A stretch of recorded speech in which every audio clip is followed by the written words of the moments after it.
This episode is brought to you by Mortgage Workflow Partners and the Mastering Encompass series, both for users as well as administrators. You can find out all the information about it over at masteringencompass.com. Also, if you'd like to check out what we're doing on YouTube, go ahead and subscribe to the channel using the @MasteringEncompass handle. And make sure you stay up to date on all the information, not just with podcasts, but also video content that we bring to you as often as possible. Now let's get on to the episode. Welcome, everyone. My name is Larry Bailey, and we're here with another episode of the Mortgage Doc Community. We meet here weekly at 4 o'clock p.m. Eastern on Tuesdays. And it's an open community call, so that means if you want to be part of these community meetings, you can join us always on every Tuesday. We have missed a couple of Tuesdays, but I promise it is rare. If for whatever reason you're watching this replay, thank you very much. The benefit of getting over to the community live events is honestly to ask questions. We try to bring topics that are conversational focused, although I tend to do most of the talking because nobody wants to come up on stage with me. But you can always use the chat feature. So for those that are just joining here, as I'm inviting everybody into the room, go ahead and ask any questions on the chat, and we'll go from there. So we are going to be talking about brokers self-disclosing on your TPO Connect website. That is that's the agenda. I will say that obviously not everybody in the community administers TPO Connect sites, but there are plenty of folks in the community who are working with investors or with lenders, depending on your channel, who do use the TPO Connect site as your portal access. So show of hands for those that are here today. First question is, how many folks, and you can either show hands or just put it in chat, whatever you feel comfortable doing, but how many are administering TPO Connect? So I see Amy and Katie are on here, so that's cool. So yep, those two are giving me a thumbs up. Is there anybody else besides those two that are actually administering TPO Connect? And if not, totally cool. Now, so flip the question. How many folks on here today are actually using a TPO Connect website as a user? And so you go on to somebody else's, an investor's website, and you're actually leveraging it to do your business, to sell loans. And if you don't know if you're using a TPO Connect site, it wouldn't surprise me. I can spot them in the wild, so to speak, because they have a very specific methodology for how on how they're accessed and how they're used. So why is this all important? Honestly, the reason why this is an important topic, although you might not be maybe aligning to it because you don't have TPO Connect or use TPO Connect, it's all about figuring out how to work towards disclosure automation and data validation in your disclosure process so that you can allow folks that you would not normally think it would be okay to self-disclose to give them that ability to self-disclose. Now, it's interesting because it's 2024, about 10 years ago, maybe even 11 or 12 actually at this point, but at least 10 years ago, the very first company, as far as I know, the very first company that came out that gave their brokers the ability to self-disclose, anybody want to guess who that was? It's a pretty big company.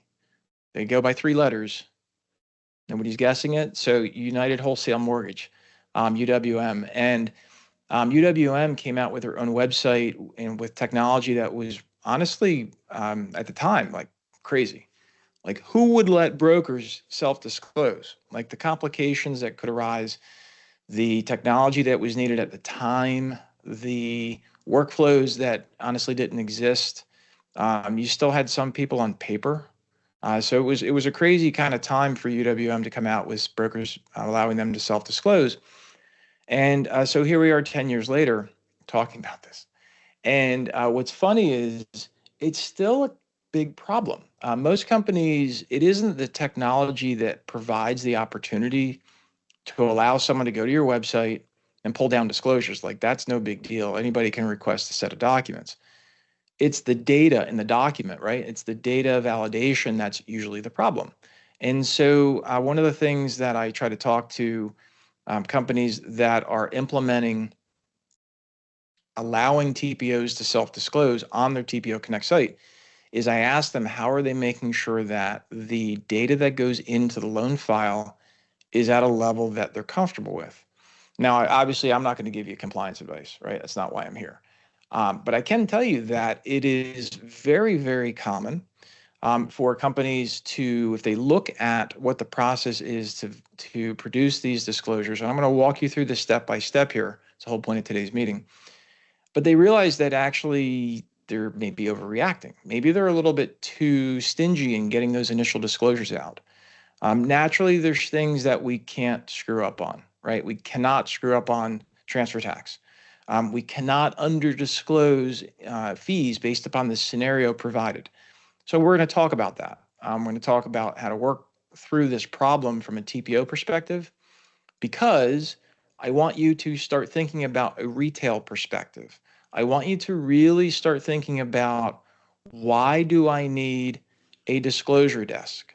Now, there could be very good reasons why you want a person to be able to validate something that's complicated, something maybe that's got multiple borrower pairs, or maybe you've got a bond program, or maybe you've got some really wild, maybe it's a 203K and you want to make sure it's done properly.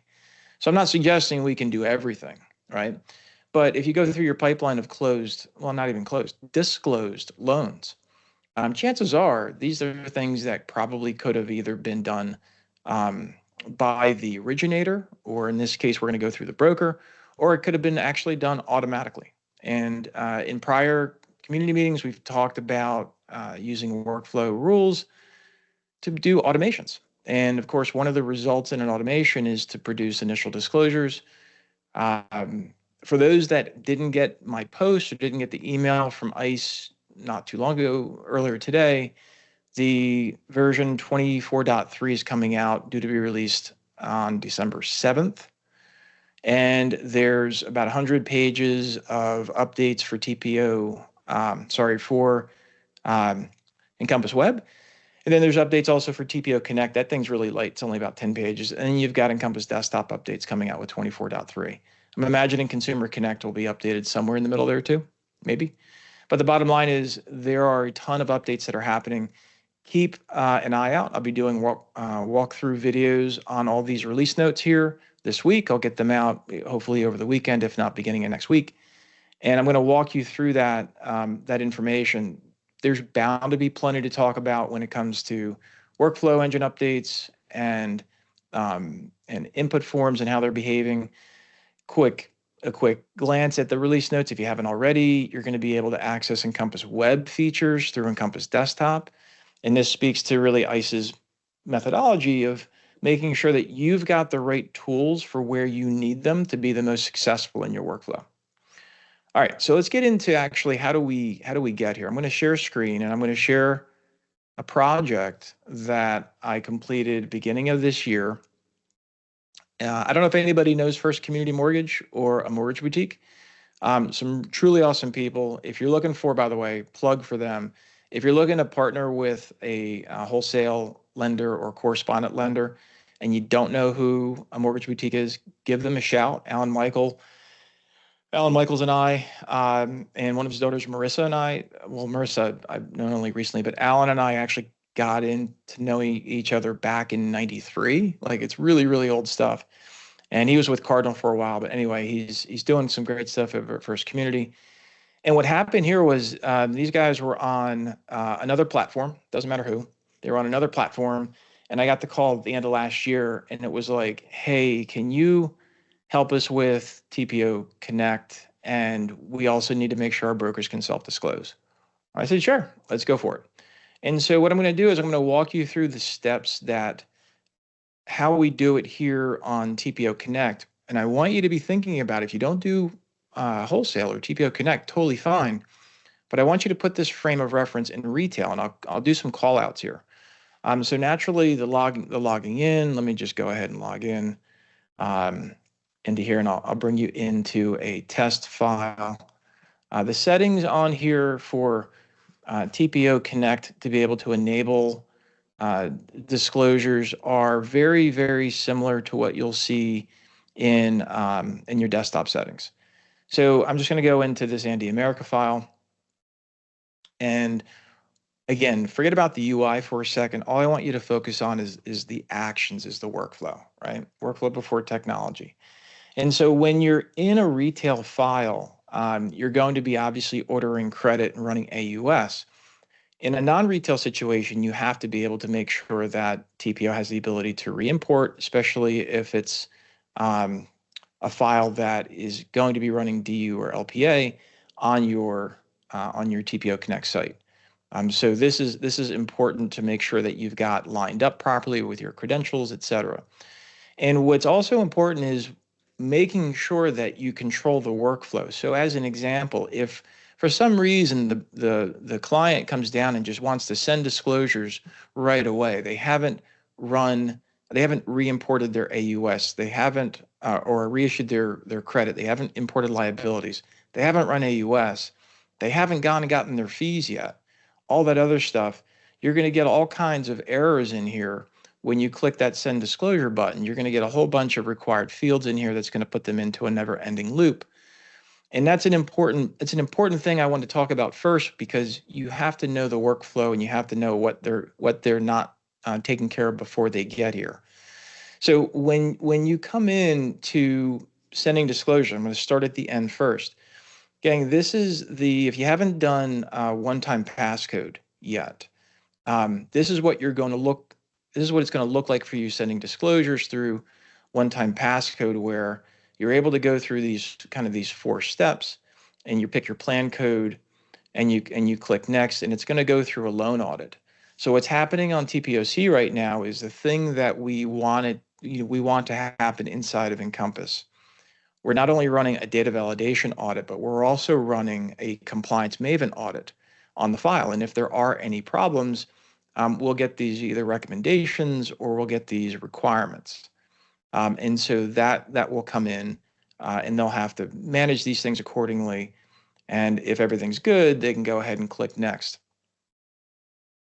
You're getting a user not allowed. And so this messaging is a little bit odd if you're not used to it, but the ability to perform specific actions in TPO Connect is limited based upon the rules that you put in place. So in Encompass, we're used to seeing these kinds of actions through persona access to fields or persona access to loans. Maybe you use like a services limiter or something like that, like a third-party plugin, to make sure that teams can't do something before other things are done. And what you're able to do with TPO Connect is do these things called persona access to loan actions, where you don't allow a user to be able to do an action like sending disclosures or requesting disclosures, things like that. So how do we get here, and what in the important parts? First thing is, of course, you've got to make sure you've got your pricing lined up.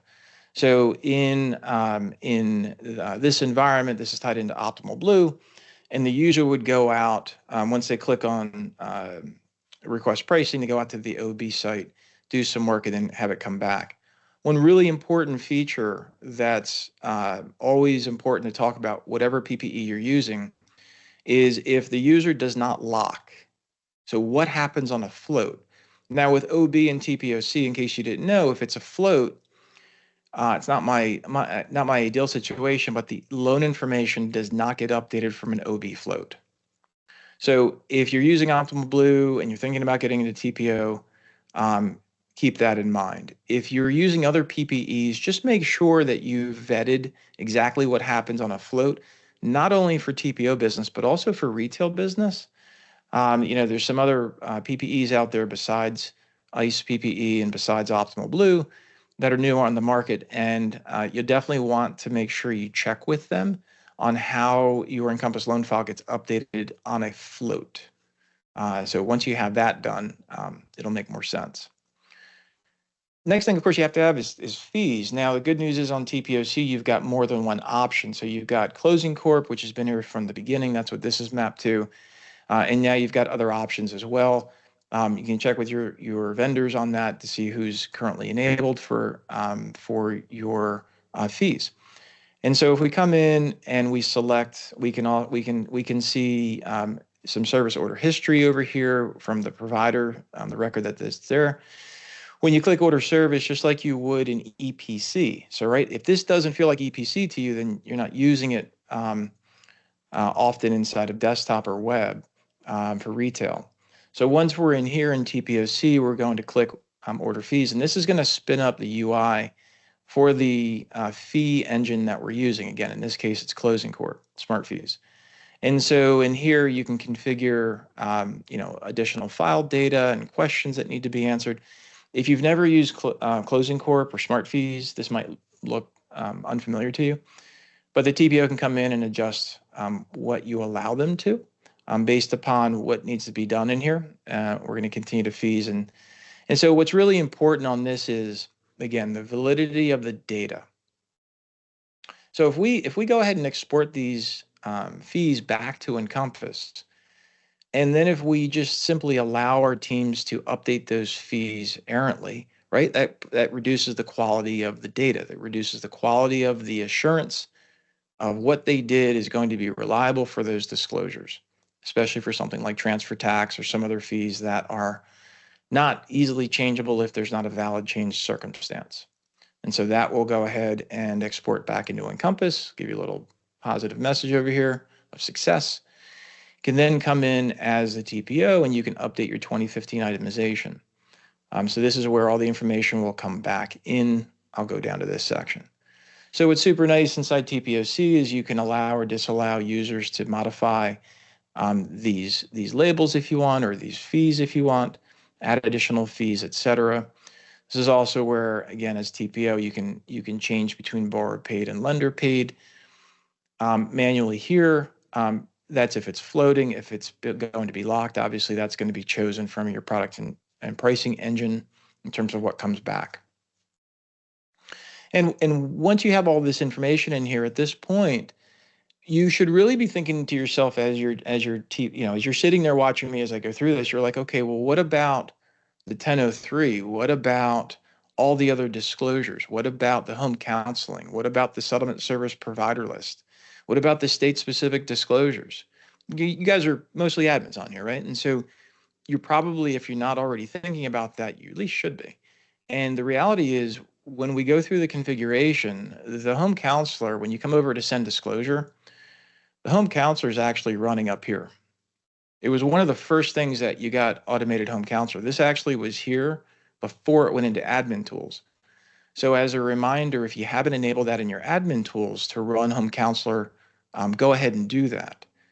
For those that are still using a plugin to do that, you need to kind of rip it out because you really should be leveraging the admin tool for home counselor, not only for the sake of making sure that whether your users go to desktop or eventually to web, it's also one less plugin that you need. So there's that. As far as the other parts that are happening inside of a loan file, there's a lot of automation within TPOC to make sure that the SSPL, again, if we go, we don't even let our TPOs get over into the SSPL input form because they don't need to. Why don't they need to? Because that's part of the fee import. So when fees come back from Closing Corp or any other fee provider, it's actually going straight into the SSPL and building that for you. So that's taken care of. As far as other items and other fees, there is a fair bit of training that you have to go through with your workflow to make sure that we've got enough information pre-filled in via template or via business rules. Usually it's DDAs. Sometimes you can use field triggers, but if it's static information or information that should be there regardless of what actions are taken, obviously DDA is your preference normally. Okay, so ultimately, when you do send out those disclosures in TPOC, you still have your disclosure tracking timeline, things like that. Last but not least, when we get into this disclosure conversation with TPOs, you've got the e-sign function up here at the pipeline view. And this is similar to what we see with LO Connect, right? When we go into, if you log into LO Connect, assuming you enable it, you have your, I'm calling it LO Connect because I'm an old guy. But if you go into Encompass Web, you'll see it in there as a loan officer. You'll see your options to e-sign. It's the same. And so in here, we present it. If we've got something to e-sign, we can go ahead and e-sign that just like you normally would. It'll spin up. If you click here, it'll spin up your DocuSign portal if it's working properly. And you can go ahead and sign for that information. It's probably not behaving properly because this was sent to a different LO, not the FCM LO. That in there, so that's probably why it fails. And the last thing is what I'll say is, again, now that we have the ability to, assuming you're using enhanced conditions, one of the other things that happens when it comes to disclosures is sometimes you'll have companies come in and produce conditions in here for enhanced that are pre-application or TPO specific. So as a reminder, with enhanced conditions, you have the ability to create condition types. That means that you can create TPO specific conditions to be automatically added based upon what's happening here. So that's really the magic that I wanted to walk you through today in terms of automated disclosures in TPOC. I'm not seeing any questions coming through chat. One of the things that I would normally come back to if you had any questions is, how do you get someone in workflow to feel comfortable to allow for those disclosures to be automatically created? One of the things that I'll point back to is your data validation. So I'm going to bring open on screen for right now. I'm going to bring open an input form that I created to address this problem in particular. Let's see if I can get logged in. And what I'm going to show you is a methodology of using custom field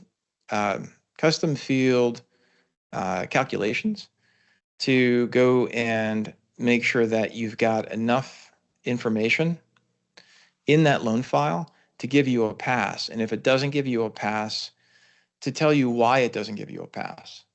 So I don't know if anyone's ever tried this, but what I have seen some folks try to do this kind of a thing with form load code or some other kind of fanciness like that. I'm not that complicated of a guy.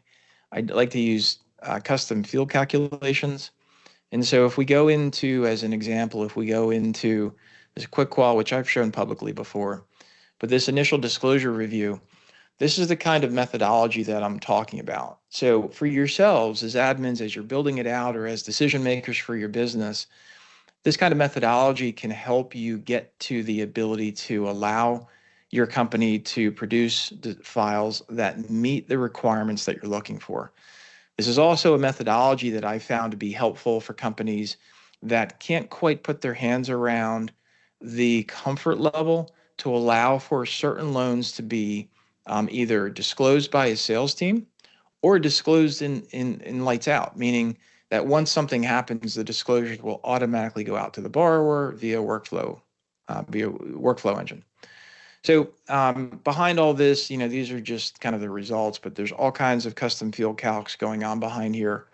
What's really nice about this methodology, of course, is you can break things up, and you might have a different flow, right? You might have a different level of requirements that you're going through. But I do want you to kind of take a peek at this and let this hopefully inspire you to come up with a solution that works for you. Again, on retail, so that you can work towards leveraging what I think is a huge move positive for the entire set of clients. Everybody in the lending industry that's using Encompass is to be able to get those disclosures out quicker to your borrowers. This is the number one thing in sales, by the way. If you've never sold, you need to be able to seamlessly go from, "Hi, I'm Larry," to, "Here's your disclosures. Are we ready to move forward? Please sign. And what credit card do you want to use for the appraisal?" The shorter you make that time frame, the more likely you are to keep that client. And if you talk to your sales team, they will agree to that statement 100,000%. And they're going to then turn to you and say, "Okay, how do we get there? What do we have to do?" And on the TPO side, the way you get there is let the brokers go and get their own disclosures. It's right there. Let them go do it, whether that's wholesale or any other channel. And in retail, when it comes to Encompass, it's the same conversation. How do we get from the borrower saying, "Sounds good, Larry. What do we do next? And Larry can go, well, I just sent you the disclosures in your inbox. Let's go through them together. That's where you want to get to.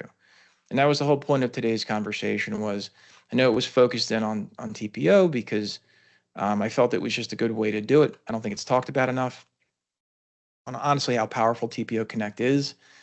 There's lots of companies that pour a ton of cash into custom solutions for their non-retail channels in terms of a website. But TPO Connect is getting more advanced. There's lots of features that you can put in here.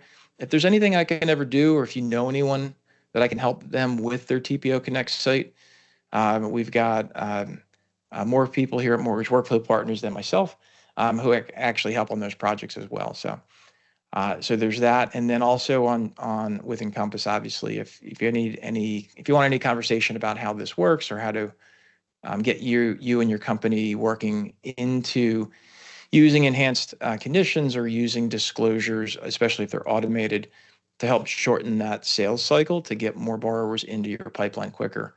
That's what we're here for too. So any questions on this? Candace says you have, I have to use my glasses, Candace. We have bot Ollie.